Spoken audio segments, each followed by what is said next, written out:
Well, well, well. Looks like you found yourself in a bit of a tight spot there, Mr. Big Scary Nanosuit Man. What's the matter? Couldn't use your performance-enhancing alien onesie to get away from the bad guys? I guess Crysis 3 is just gonna be a game about hanging out in a box and not moving a lot and being sad and wishing, okay, now you're choking a dude, all right. Hey, take it easy there, Buckshot. It's cool, it's cool. So, planning to bust into the greenhouse gone wild that is New York City? Then you, my friend, are gonna need some guns, which is why it's time for the Gun Show, the show that is a friend to all anatomy textbook models on missions to save the world. There are a lot of ways to defeat your enemies in Crysis 3, including both guns and not guns, which is kind of fitting because you're like both human and not human, right, Prophet? I'm just messing with you. We're not here to debate whether or not you've retained any humanity after mind melding with a quasi-sentient alien exoskeleton. We're here to get you started with the guns of Crysis 3 in this episode of The Gun Show. First things first, let's get some sidearms sorted. The Hammer 2 is your straight-out-the-gate gat, and it's a good silent standby until you get the ultimate in sneaky slaying, the Predator bow. If you keep a sharp eye out inside the dam, you can find yourself a nice little hand cannon called the Majestic 6 that's good for a bit of bladow here, there, and pretty much anywhere. And don't underestimate the power of the pistol in competitive multiplayer either. Even the lowly M12 Nova can rule the roost when clips run empty, so don't go thinking you're too good for a sidearm just because you have superpowers and a pair of stunner shades. Because you're not. And where did you get those? They look expensive. Are those things polarized? UVA, UVB? Tight. Of course, if dudes get up in your personal space, it's nice to have a few more bullets at your disposal, so how about them submachine guns? You can robble the Feline X3 from this goon after punching his neck real hard, but if you want to stay undetected, be sure to use the handy weapon customization menu and slap a silencer on there. Yes, you have all this stuff available. No, I don't know why. Probably because aliens. Speaking of whom, you're gonna have to get messy with some Ceph before too long, and putting the zippity zappity K-Volt to work is a good way to stop them in their tracks.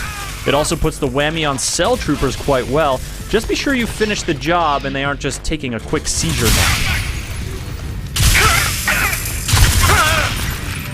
Now, if SMGs are those people who talk so quickly as to border on the unintelligible, so not only is it hard to understand, but you can't get an ordinate edgewise, and you start to lose interest and daydream about owning a jetpack, and then you get sleepy and think maybe I should get a snack, and then you do, and they've effectively ended the conversation by talking so fast, then shotguns are just the folks who don't say much, but when they do, they're really loud, and your eardrums are like, dude, time to flee, and your legs are like, cool, minimum safe distance, here I come. Which is to say, shotguns are deadly. Deadly when speeding around a crash site in multiplayer and sweeping up the enemy team. Deadly when playing peekaboo. Deadly when firing in a panicked circle because, oh god, the hunters are right on top of you. Game over, man. Game over. Deadly when deer hunting.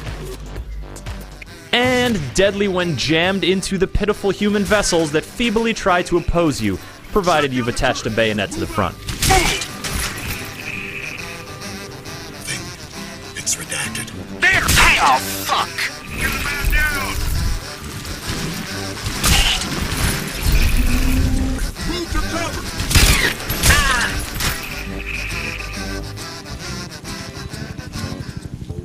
Moving on up the distance charts, we come to assault rifles. But you know what? Assault rifles in Crysis 3 are pretty straightforward. They differ slightly in accuracy and damage, but with the customization menu, you can pretty much rig yourself up something to suit your fancy, whether you've got the Grendel, the Scar, or the Scarab. So go ahead, slap a red dot sight on there for faster target acquisition, or add a foregrip to make your spray and pray tactics a bit less reliant on divine intervention. If you fancy a bit more oomph in your tackle, the MK60 machine gun thumps out heavier rounds that can break a Ceph down to its component parts in a jiffy. Yikes. Good thing you aren't on the cleanup crew. The Gun Show will now pause for a word from our sponsor, the Predator Bow. We'll be back with a full clip of good tips right after these messages. Bow nose stealth. Bow nose sniping. Bow nose arrows that explode in midair. Bow nose one-shotting entire squads. Bow nose electrocuting robots. Bow-nose blowing up helicopters. Bow-nose alien extermination. Bow-nose sticky bombs. Bow-nose, the compound bow was invented in 1966. Bow-nose, this just isn't fair anymore. Now, not to sound like a shill for our fake corporate advertisers, but that bow is nasty. And don't overlook the draw weight option. Quick draw can be handy in multiplayer scenarios when you stumble upon a cluster of cell troopers, and the heavy draw can slam into an enemy like a flipper into a pinball. Even medium draw is plenty deadly at range, enough that players counter-sniping with the DSG-1 sniper rifle should be very wary. Just because you can see a cloaked hunter doesn't mean it can't see you, because it obviously can. And that's really too many shots to take without moving, and I'm almost positive you're about to get it. You got it. Okay, moving on. As if having a suit of super-powered armor wasn't enough for you power-hungry psychos out there. Listen, there's not a single day goes by where I don't wish I was you. Sorry, psycho. That was insensitive. I'm sorry about your suit. Do you want to hug it out? Oh, okay, no, bad idea. You're right. Maybe some big guns will cheer you up? Come on, who doesn't like the Typhoon? Just look at that incredible spray of bullets! I mean, in the lopsided hunter mode, that kind of deluge makes sense. But in single player? Holy overkill, Prophet Man! Even this intrepid turret doesn't stand a chance. Poor brave turret. At least you didn't live to be corrupted by evil hackers and see your righteous bullets tearing into the humble troopers that set you up in this dilapidated hellscape. Better to explode than betray your caretakers, right? Well, whether you prefer hacking or destroying them, you should keep an eye out for turrets, because they hurt. View things through your visor vision to spot them ahead of time and survey the scene for other interesting stuff. Mark secondary objectives, discover supply drops, and spot enemy combatants with your all-seeing eyes. Turning those empty triangles into colorful triangles through the magic of geometry lets you track foes and see when they get all cranky because you set one of their buddies on fire, or stopped to warm your hands at the flaming corpse of their friend, or told scary stories around the dude fire. So touchy, these cell types. I mean, look, yes, I stole this L-tag grenade launcher from your supply drop, but dude, I'm using it on a Ceph. That helps you out, see? How about this? I promise not to use the grenade launcher on you. What? I didn't say I wouldn't use the Jaw rocket launcher. I am a super soldier of my word after all, because if a super soldier doesn't have his honor, what does he have? Detachable turrets that shoot large bullets and explosive rounds is the answer to that question. And thanks, by the way, for just leaving these things around. They're fun. But you know, humans aren't the only ones who can make fun guns. You've tried a sniper rifle, sure, but have you ever tried a sniper rifle on assimilated alien technology, man? You're all like, choo, and then your target's all like, kaplow! There's a memorable one-tower stand with the bolt sniper early in the campaign, but it's the pinch rifle that you form your first steady alien weapon relationship with.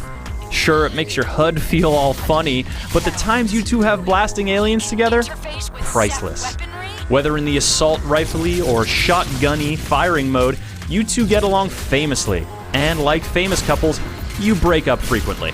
The pinch rifle doesn't actually stay in your arsenal when you switch weapons, so cherish the moments you two have together.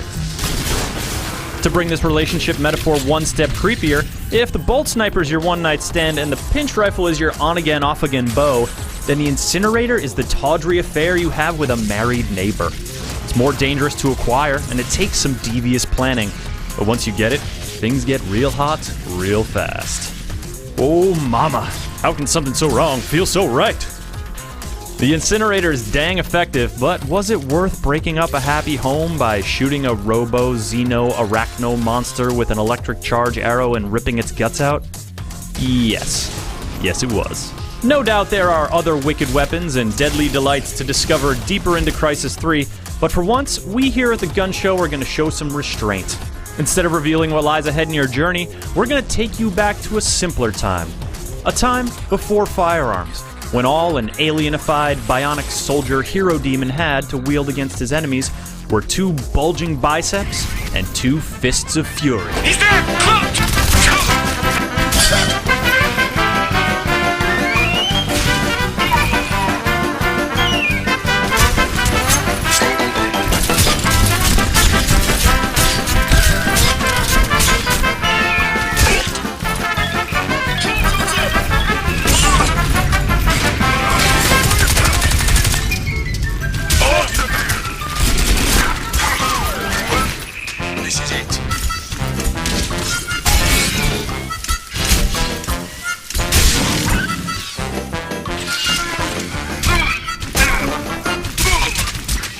And with that gun show over, it's time to conclude this gun show. Got any hot tips from the multiplayer beta that you want to share? Thoughts on what other kinds of alien technology await within the city formerly known as New York City? Ideas on what sinister plans this nefarious space bus has for humanity? Speak up in the comments below. And hey, thanks for watching The Gun Show.